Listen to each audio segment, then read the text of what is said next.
I'm Jeff Matlow. Welcome to the best leadership podcast ever.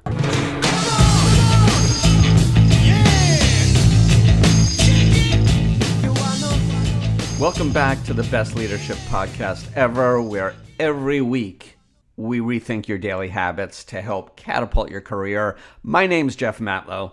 I'm a leadership coach. I help female executives and entrepreneurs overcome self-doubt and become inspirational leaders. By the way, I'm also a 3-time entrepreneur, an author, a keynote speaker, and enough about me. Because today I want to talk about always being right. And any conversation about being right has to start with Jeopardy. Am I right? You see, Jeopardy is the most popular game show in history for 3 basic reasons. First, we're amazed by people who know all the right answers. And second, we want to believe that we know all the right answers too. And third, Alex Trebek's mustache. But we're only going to focus on the first 2 today. Sorry, all you Alex Trebek mustache lovers. We'll talk about that some other time. You see, because knowing all the right answers matters in this world. Not just in Jeopardy, but in life. At least that's what we're taught in school.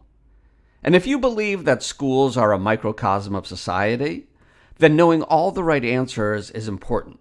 It separates the haves from the have-nots. The people who know more have more opportunities. Period. Full stop.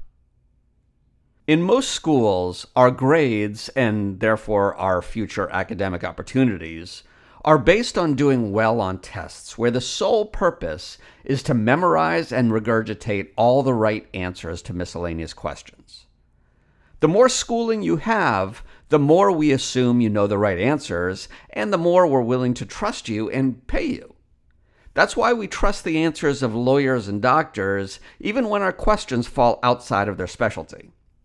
Too bad always being right is not always right. My mother's a family therapist. She often works with couples who are having difficulty in their relationships. One of her soon-to-be trademarked phrases is this: you can either be right or you can be married. You can't be both. Her point is that healthy communication doesn't happen when one person views it as a zero-sum game. If you insist that you're always right, then you're insisting that the other person is wrong. And that's a crappy dynamic, and it tears apart marriages, friendships, and work environments. And that leads us to the problem with entrepreneurs. As a leadership coach and a serial entrepreneur, I work with a lot of entrepreneurial leaders. The thing I love about working with them is that they all have the same basic problems to overcome. And when they do well, they all encounter the same dilemma about being right. You see, when you start a company, nobody knows the vision like you do. By sheer necessity, you're the one that always has the right answers. An operational visionary who knows all the answers is what helps catapult the growth of early-stage companies. It's when you get to about 30 employees that the wheels start falling off the train. At that point, knowing all the right answers really turns from a benefit to a detriment. Because as you built this bigger infrastructure, you're inevitably hiring people who are specialists at their jobs. They know the answers better than you do, or at least they should. And so always being right suddenly becomes wrong. This is actually the most difficult transition for almost every successful entrepreneur. Transforming from the person who knows all the right answers to the one who doesn't is incredibly hard. It's why only 0.01% of entrepreneurs are able to do it. And this brings us back to my mother, the therapist. I often paraphrase my mother in my leadership coaching work. Here's what you probably heard me say a billion times. You can always be right or you can be a respected leader. You can't be both. See, it's the leader's job to mentor and empower their people. It's not their job to micromanage. In order to empower people, you need to let them learn and let them grow. You need to let them make decisions on their own.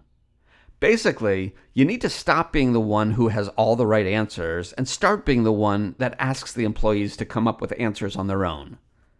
If a leader always needs to be right, they'll alienate themselves. The always right leader ends up being involved in every minutia of the company, and that frustrates the hell out of the employees. It also limits the company's growth.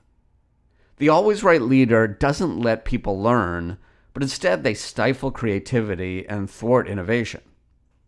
And the always right leader is a royal pain in the ass to work with. It is always wrong for a leader to be always right. Richard Feynman is the coolest physicist ever. I think that's just a fact. And he actually put it best when he said, knowledge is having the right answers, intelligence is asking the right questions. Wisdom is knowing when to ask the right questions. So it's time to forget all those lessons you learned in school. It's time to shut your trap on all those times you want everybody to know how you know the right answers. Stop being right all the time. Start helping others learn how to come up with the answers on their own. Who knows? You may even learn something along the way. Maybe you were wrong after all. Thanks for listening to this. If you like it, please give it 5 stars and subscribe so you don't miss the next episode. My name's Jeff Matlow. If you're interested in some leadership coaching, drop me a line, leadership@bytitleonly.com. In the meantime, I appreciate you, and we will talk to you next time, my friend.